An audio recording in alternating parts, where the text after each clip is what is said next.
Salam damai sejahtera untuk kalian semua teman-teman di AFGF Surabaya. Bagaimana kabarnya? Ini adalah perjumpaan kita yang kedua kalinya secara online selama musim pandemi ini. Meskipun pandemi ini belum juga berakhir, tapi kita sudah mulai dapat melihat adanya titik terang dan tanda-tanda bahwa pandemi ini akan segera berakhir. Terima kasih saya tentunya kepada Pastor Raymond dan Carmen dan Pastor Bobby dan Mary, Teddy dan Felix dan semua kalian yang menjadi bagian dari tim pengembalaan yang ada di AFCF Surabaya. Untuk kepercayaan dan kesempatan yang diberikan kepada saya untuk dapat membagikan firman Tuhan di online service kalian di hari ini. Tema yang diberikan kepada saya oleh Pastor Raymond adalah follow. Ya, tema yang sama dengan tema besar JPCC di tahun 2021 ini dan tema yang sangat menarik tentunya. Dalam kitab Kolose pasal yang kedua, ayat yang ke-6 sampai ayat yang ke-7, katakan, kamu telah menerima Kristus Yesus Tuhan kita. Karena itu hendaklah hidupmu tetap di dalam Dia. Hendaklah kamu berakar di dalam Dia dan dibangun di atas Dia. Hendaklah kamu bertambah teguh dalam iman yang telah diajarkan kepadamu dan hendaklah hatimu melimpah dengan syukur. Dalam terjemahan bahasa Inggris, dalam New Living Translation dikatakan, khususnya ayat yang ke-6, and now, just as you accepted Christ Jesus as your Lord, you must continue to follow Him. Jadi buat kita yang sudah menerima Yesus sebagai Tuhan dan Juru Selamat, jangan berhenti sampai di situ saja, tetapi kita perlu untuk terus mengikuti Dia sehingga kita dapat berakar dan dibangun di atas Dia, bertumbuh dan berbuah banyak untuk kemuliaan nama Tuhan. Nah, sebelum saya meneruskan, mari kita menghampiri Tuhan lebih dahulu di dalam doa. Mari kita berdoa bersama-sama. Tuhan Bapa kami yang di surga, Bapa yang kami kenal dalam nama Tuhan kami Yesus Kristus, terima kasih untuk penebusan yang Kau lakukan buat kami di atas kayu salib sehingga kami yang percaya dapat memperoleh pengampunan dosa dan dapat mendapatkan kehidupan yang kekal. Terima kasih untuk hari yang baru yang Kau jadikan buat kami, meskipun seringkali kami tidak mengerti apa yang sedang terjadi di sekitar kami, tetapi satu hal yang kami tahu bahwa Engkau baik ya Tuhan, dan kebaikan-Mu itu yang akan terus berlaku dalam hidup kami. Hati dan pikiran kami siap untuk menerima kebenaran firman-Mu. Urapi kami semua, baik yang berbicara maupun yang mendengarkan, biar hari ini bukan hanya sekedar informasi yang kami terima, tetapi sebuah pewahyuan yang sanggup untuk mengubah arah kehidupan kami. Transformasi terjadi. Hidup kami memuliakan nama Tuhan dan menjadi berkat buat banyak orang. Di dalam nama Yesus kami semua sudah berdoa. Amin. Mari kita mulai dari kitab Markus pasal yang ke-6, Markus pasal yang ke-8 maksud saya, ayat yang ke-31 sampai 35. Markus 8 ayat 31 sampai 35. Kemudian mulailah Yesus mengajarkan kepada mereka bahwa anak manusia harus menanggung banyak penderitaan dan ditolak oleh tua-tua, imam-imam kepala, dan ahli-ahli Taurat. Lalu dibunuh dan bangkit sesudah 3 hari. Hal ini dikatakannya dengan terus terang. Tetapi Petrus menarik Yesus ke samping dan menegur dia. Maka berpalinglah Yesus dan sambil memandang murid-muridnya, ia memarahi Petrus. Katanya, enyahlah iblis sebab engkau bukan memikirkan apa yang dipikirkan Allah, melainkan apa yang dipikirkan manusia. Lalu Yesus memanggil orang banyak dan murid-muridnya dan berkata kepada mereka, setiap orang yang mau mengikut aku, ia harus menyangkal dirinya, memikul salibnya, dan mengikut aku. Karena siapa yang mau menyelamatkan nyawanya, ia akan kehilangan nyawanya. Tetapi barang siapa kehilangan nyawanya karena aku dan karena Injil, ia akan menyelamatkannya. Dalam terjemahan Alkitab dalam The Message Bible, dalam bahasa Inggris, khususnya ayat 34, dikatakan, don't run from suffering, embrace it. Follow me and I will show you how. Kalimat-kalimat Yesus ini yang saya sering sebut dengan the hard truth. Kebenaran yang perlu diberitakan sekalipun itu sulit untuk diterima. Dalam hal ini Petrus yang tidak dapat begitu saja menerima ketika Yesus menjelaskan bahwa dia harus menanggung banyak penderitaan dan ditolak oleh para tua-tua, imam-imam kepala, dan ahli-ahli Taurat. Kemudian dia akan dibunuh. Petrus tidak dapat begitu saja menerima apa yang Yesus katakan. Mana mungkinlah itu semua terjadi kepada seorang Mesias, pikirnya. Ya, Petrus mungkin juga berpikir bahwa Yesus lagi ngelantur dan harus diperingatkan. Seorang juru selamat kok pikirannya jelek seperti itu. Yesus kok tumben ngomongnya seperti itu. Bisa jadi pemikiran yang seperti itu yang menyebabkan seorang Petrus berani menarik Yesus ke samping. Bahkan Petrus menegur Yesus. Namun sebaliknya Petrus yang marah dimarahi oleh Yesus karena Yesus tahu pemikiran itu bukan berasal dari Petrus tetapi datangnya dari si jahat yang selalu memikirkan kepentingan sendiri dan bukan memikirkan kepentingannya Tuhan. Kemudian Yesus mengatakan another hard truth, ya, suatu kebenaran yang sulit diterima lagi, yaitu setiap orang yang mau mengikut aku, ia harus menyangkal dirinya, memikul salibnya, dan mengikut aku. Kalau menurut ukuran dunia atau di marketplace, Yesus bukanlah seorang salesman yang baik. Dia terlalu straightforward, ya. Yesus terlalu jujur, terlalu terus terang apa adanya. Yesus tidak menyembunyikan apa-apa. Biasanya seorang salesman akan mengatakan yang enak-enak saja di depan. Tetapi yang tidak enak tidak ditekankan atau malah jarang dikemukakan. Atau tidak dikatakan bahkan. Yang penting produknya atau produk yang dia tawarkan dibeli orang. Tetapi Yesus tidak mau menjebak siapapun juga. Yesus jujur, ya dia berterus terang, dia kudus. Artinya dia transparan. Ya, apa adanya. Dari sejak awal sebenarnya Yesus sudah memperingatkan kalau mau mengikut dia, pertama harus berani menyangkal diri sendiri, artinya tidak mementingkan kepentingannya sendiri atau meletakkan egonya di samping, ya.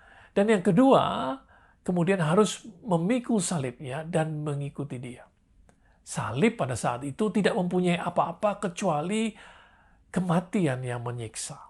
Di zaman itu banyak orang yang menggunakan salib, atau di zaman sekarang ini maksud saya banyak orang yang menggunakan salib sebagai sebuah aksesoris. Ya, salib melambangkan kekristenan. Namun pada zaman Yesus salib merupakan sebuah hukuman mati yang dijatuhkan oleh penguasa Romawi kepada para penjahat. Mereka harus memikul salib mereka sendiri menuju tempat di mana mereka akan digantung. Dan selama dalam perjalanan mereka disiksa, dicambuk, dan mereka begitu menderita. Dan juga mereka akan disaksikan oleh banyak orang di sepanjang jalan. Mereka direndahkan, mereka dihina, mereka diejek, dan lain sebagainya. Dengan kata lain, Yesus mengatakan bahwa kalau mau mengikut dia, tidak boleh mementingkan diri sendiri, harus berani menanggung penderitaan, dan berani mati terhadap dosa. Roma pasal yang ke-6 ayat yang ke-7 sampai 13 katakan, sebab siapa yang telah mati, ia telah bebas dari dosa. Jadi jika kita telah mati dengan Kristus, kita percaya bahwa kita akan hidup juga dengan Dia. Karena kita tahu bahwa Kristus sesudah ia bangkit dari antara orang mati, tidak mati lagi. Maut tidak berkuasa lagi atas dia. Sebab kematiannya adalah kematian terhadap dosa satu kali dan untuk selama-lamanya. Dan kehidupannya adalah kehidupan bagi Allah. Demikianlah hendaknya kamu memandangnya, bahwa kamu telah mati bagi dosa, tetapi kamu hidup bagi Allah dalam Kristus Yesus. Sebab itu, hendaklah dosa jangan berkuasa lagi di dalam tubuhmu yang fana, supaya kamu jangan lagi menuruti keinginannya. Dan janganlah kamu menyerahkan anggota-anggota tubuhmu kepada dosa untuk dipakai sebagai senjata kelaliman. Tetapi serahkanlah dirimu kepada Allah sebagai orang-orang yang dahulu mati tetapi sekarang hidup. Dan serahkanlah anggota-anggota tubuhmu kepada Allah untuk menjadi senjata-senjata kebenaran. Kehidupan dalam Kristus justru dimulai pada saat kita mati terhadap dosa. Semakin jauh hidup kita dari salib, semakin dosa mendapat tempat dan merajalela dalam kehidupan kita. Jadi dari awal Yesus sudah memperingatkan akan adanya penderitaan yang akan dihadapi, sehingga semua orang yang mengikut dia tidak perlu kaget, tidak perlu panik ketika penderitaan datang. Bahkan dia memperingatkan sehingga mereka dapat mempersiapkan diri. Banyak orang yang percaya kepada Yesus pada zaman ini kaget pada saat mereka bertemu dengan penderitaan. Ada juga yang mengira bahwa pasti ada yang salah dengan mereka kalau mereka menderita, atau mereka merasa bahwa mereka sedang dihukum oleh Tuhan. Mereka bertanya-tanya biasanya, mengapa ini semua terjadi? Salah apa mereka sehingga Tuhan mengizinkan ini terjadi kepada diri mereka? Dan lain sebagainya. Nah, itu sebabnya cara pandang kita tentang penderitaan harus dirubah. Penderitaan adalah bagian dari kehidupan. Tidak ada seorang pun manusia yang tidak pernah bertemu dengan penderitaan. Saya tidak heran ketika bayi lahir ke dunia ini dalam keadaan menangis. Bayangkan, sang bayi yang selama ini berada aman dalam rahim ibunya, terlindungi dan mendapatkan makanan setiap waktu. Namun begitu dia dilahirkan, dia harus berhadapan dengan kenyataan yang sangat berbeda. Tiba-tiba ada banyak tangan yang kasar yang menyentuhnya. Ada terang yang menyilaukan matanya. Dia merasa kedinginan, sesuatu yang tidak pernah dia rasakan pada saat dia berada dalam kandungan ibunya, dan lain sebagainya. Itu sebabnya dia menangis. Pernikahan pun tidak luput dari masalah dan penderitaan. Banyak orang menikah dengan membawa harapan palsu, seakan-akan mereka akan hidup penuh dengan kebahagiaan, hidup senang untuk selama-lamanya. Padahal Alkitab sudah memperingatkan. Dalam 1 Korintus 7 ayat yang ke-28 dikatakan, tetapi kalau kamu memutuskan untuk menikah, hal itu bukan dosa. Jadi kalau seorang perempuan muda menikah, itu bukan dosa. Pahamilah bahwa orang yang sudah menikah akan mendapat lebih banyak masalah dalam hidupnya. Jadi maksud nasihat saya itu supaya terhindar masalah yang seperti itu. Saya senang karena Alkitab kita bicara apa adanya, tidak menutup-nutupi bahwa orang yang menikah akan menemukan banyak masalah dalam hidupnya. Sayangnya banyak orang yang ikut Yesus tetapi malas, bahkan tidak mau membaca Alkitab mereka. Jadi mereka tidak tahu peringatan-peringatan yang sudah diberitakan sebelumnya. Belum lagi ditambah dengan jarangnya tema tentang penderitaan yang dikhotbahkan di gereja. Karena memang bukanlah suatu tema yang menarik. Ya, tidak seperti tema lainnya, seperti tema berkat, atau hidup dalam kelimpahan, atau tema tentang kasih yang tanpa syarat, dan lain sebagainya. Itu sebabnya banyak orang yang ikut Tuhan berpikir jadi orang Kristen itu enak, bebas dari penderitaan. Tetapi bukanlah demikian. Nah, banyak orang zaman sekarang ini mereka ikut Yesus karena mau mencari berkatnya saja. Mereka ikut Yesus karena ingin mendapatkan kenyamanan. Bukan ikut karena mereka mempunyai keyakinan bahwa Yesus adalah jalan kebenaran dan hidup. Tidak ada seorang pun yang sampai kepada Bapa kalau tidak melalui Yesus. Jadi pertanyaannya adalah, are we living our Christian life out of conviction or out of convenience? Apakah kita menjalani hidup kita sebagai orang Kristen karena keyakinan atau karena kenyamanan?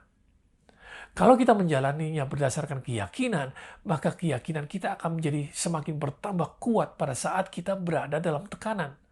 Sedangkan kalau kita menjalaninya karena mencari kenyamanan, mencari berkat saja, maka kenyamanan kita akan segera hilang pada saat kita bertemu dengan tekanan. Mari kita buka kitab Yohanes pasal yang ke-16 ayat yang ke-33. Yesus katakan, semuanya ini kukatakan kepada kalian masing-masing yang sudah bersatu dengan aku, supaya kamu bisa hidup dengan hati yang tenang. Dalam dunia ini kamu pasti menderita, dia katakan. Tetapi kuatkanlah hatimu karena aku sudah mengalahkan dunia ini. Jadi kita dapat menenangkan hati, tidak perlu panik kalau kita bertemu dengan penderitaan. Karena apa? Karena bukan hanya kita saja yang mengalaminya, tetapi dialami oleh semua orang yang mengikut Yesus. Kata kuatkanlah hatimu lebih tepat diterjemahkan seperti yang tertulis dalam bahasa Inggris, yaitu be of good cheer atau bersenanglah atau bergembiralah. Ya, karena aku sudah mengalahkan dunia.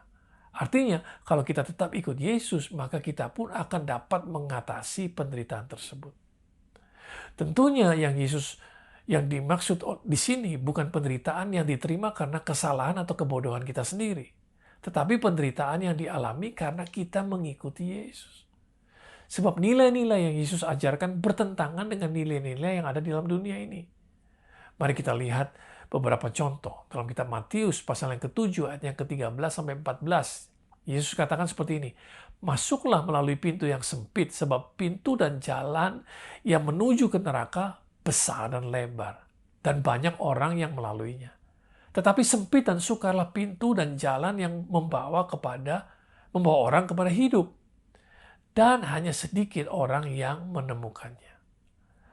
Pada saat orang dunia ini memilih masuk melalui pintu yang lebar dan jalan yang lebih luas, yang lebih nyaman, Yesus justru menyuruh kita masuk melalui pintu yang sukar, jalan yang lebih sempit, karena itulah yang menuju kepada kehidupan.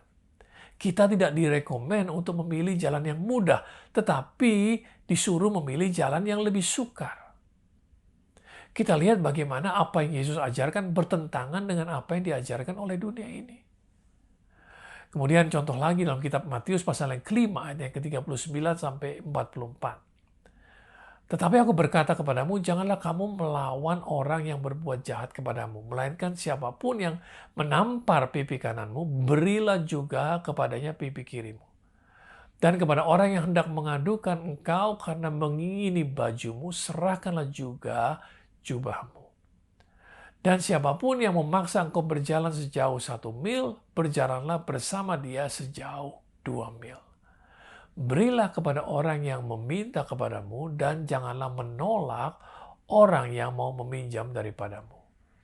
Karena kamu telah mendengar firman, kasihilah sesamamu manusia, dan bencilah musuhmu. Tetapi aku berkata kepadamu, kasihilah musuhmu, dan berdoalah bagi mereka yang menganiaya kamu. Kita lihat di sini bahwa tidak ada yang mudah yang Yesus ajarkan. Dan masih banyak lagi hal-hal yang tidak mudah yang Yesus ajarkan. Contohnya seperti kita harus mengampuni orang bersalah kepada kita. Menggunakan kekuasaan yang kita punya atau power yang kita punya justru untuk melayani orang lain. Bukan untuk memerintah.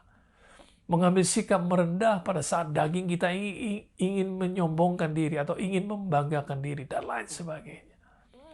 Itu sebabnya sebagai orang percaya Yesus, kita tidak dapat hidup hanya berdasarkan kenyamanan saja. Tetapi kita harus hidup berdasarkan keyakinan.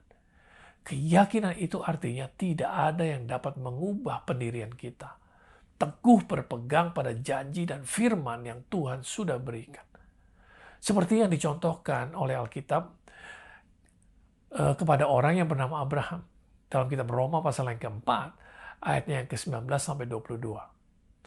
Imannya tidak menjadi lemah walaupun ia mengetahui bahwa tubuhnya sudah sangat lemah. Karena usianya telah kira-kira 100 tahun dan bahwa rahim Sarah telah tertutup. Tetapi terhadap janji Allah ia tidak bimbang karena ketidakpercayaan, malah ia diperkuat dalam imannya dan ia memuliakan Allah. Dengan penuh keyakinan bahwa Allah berkuasa untuk melaksanakan apa yang telah ia janjikan. Karena itu hal ini diperhitungkan kepadanya sebagai kebenaran. Dikatakan bahwa keyakinan Abraham justru semakin bertambah kuat pada saat dia sadar bahwa tubuhnya sudah sangat lemah. Dan usianya sudah lanjut. Serta rahim Sarah istrinya telah tertutup. Hal ini tidak mungkin dilakukan oleh Abraham kalau dia mengikut Tuhan hanya karena kenyamanan. Pasti dia sudah menyerah. Nah, berikut ini saya ingin menyampaikan 4 hal yang seharusnya menjadi keyakinan kita dalam hubungan kita kepada Tuhan. Yang pertama, keyakinan akan kasih-Nya yang tanpa syarat. Kasih Tuhan itu kasih yang menerima kita apa adanya. Kasih yang memulihkan. Kasih yang berani berkorban. Kasih yang tidak menghakimi. Dan kasih yang menebus kita dari kesalahan dan dosa.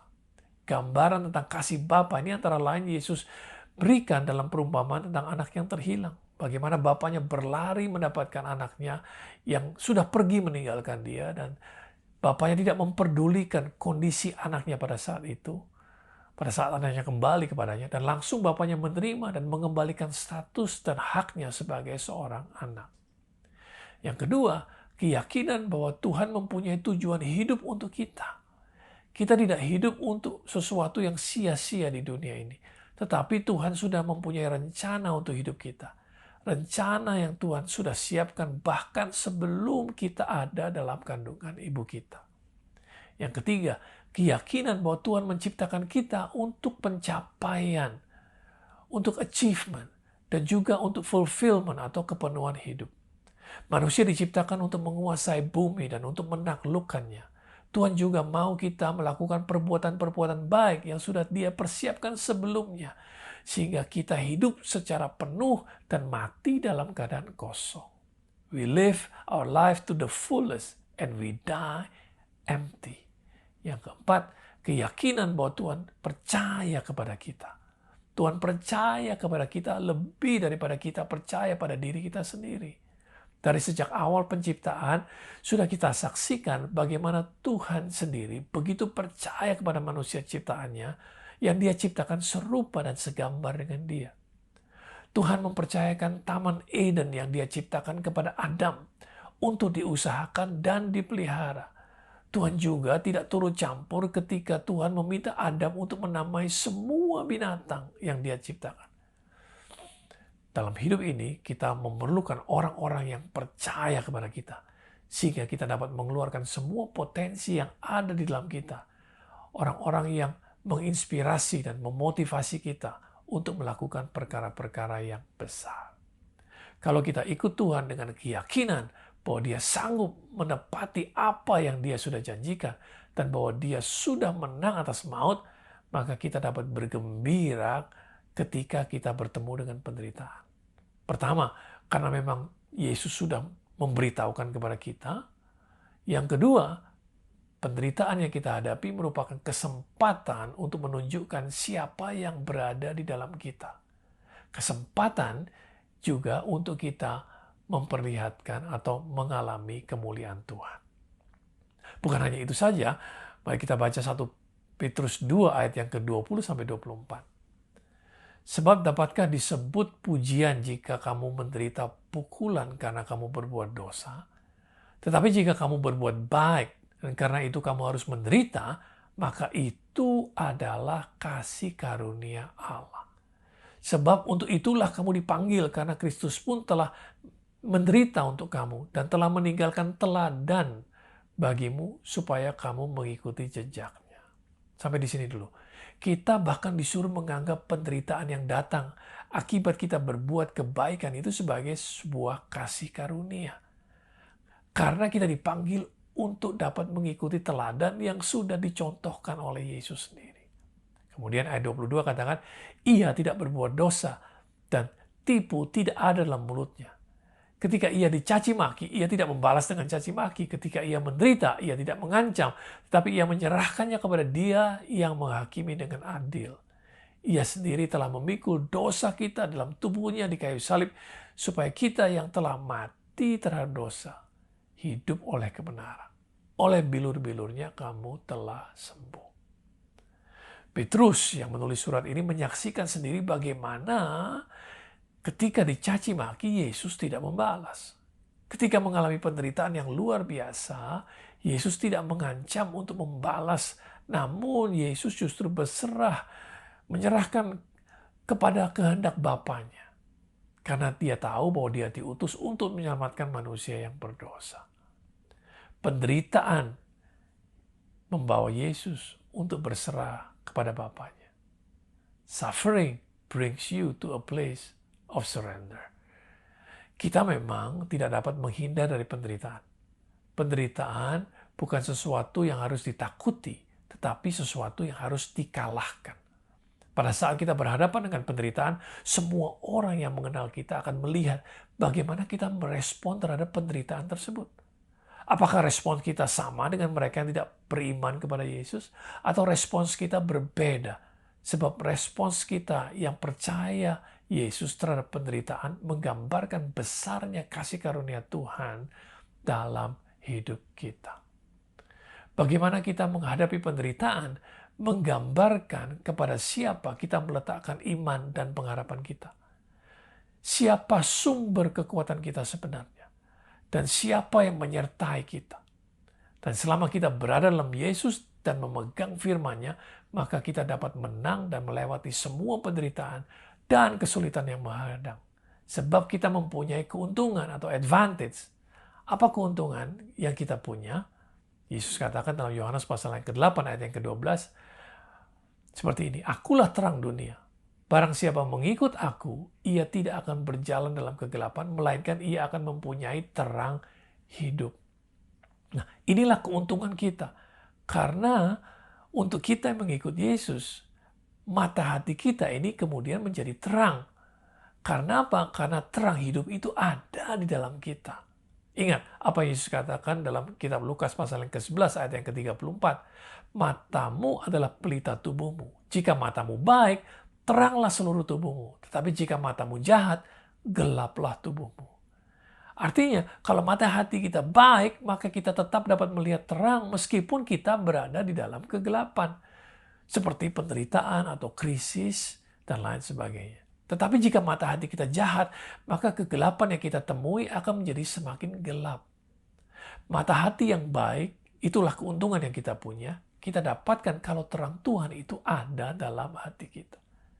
Jadi sebagai orang percaya, seharusnya kita tetap dapat melihat yang baik meskipun keadaan di sekitar kita tidak baik. Kalau mata hati kita terang, meskipun kita sedang menderita, kita tetap dapat melihat hal-hal yang baik yang terjadi kepada kita atau hal-hal yang baik yang terjadi di sekitar kita. Dan itulah yang sebenarnya memberikan keuntungan, memberikan kekuatan kepada kita untuk terus berjalan, untuk tidak menyerah, karena kita melihat dengan jelas penyertaan Tuhan dan kebaikannya dalam hidup kita. Daud katakan dalam Mazmur 23 ayat yang keempat, "Sekalipun aku berjalan dalam lembah kekelaman, aku tidak takut bahaya sebab engkau besertaku. Gadamu dan tongkatmu itulah yang menghibur aku." Meskipun Daud berjalan dalam kegelapan, dia tetap dapat melihat penyertaan Tuhan. Dan demikianlah seharusnya dengan kita. Kalau mata hati kita terang karena ada Yesus dalam hati kita. Dan itulah yang membedakan antara orang-orang yang percaya kepada Tuhan dan yang tidak percaya. Itulah yang membedakan orang-orang yang hidup berdasarkan keyakinan dan orang-orang yang hidup berdasarkan kenyamanan. Dan itulah juga yang menutup sharing saya hari ini. IFCF Surabaya, saya berdoa dan berharap pada saat kalian terus mengikuti Yesus, kalian semua bukan hanya diberkati tetapi juga diperlengkapi untuk terus dibangun di atas Dia, berakar, bertumbuh, dan berbuah lebih banyak lagi untuk kemuliaan nama Yesus. Tuhan Yesus memberkati kalian semua. Amin.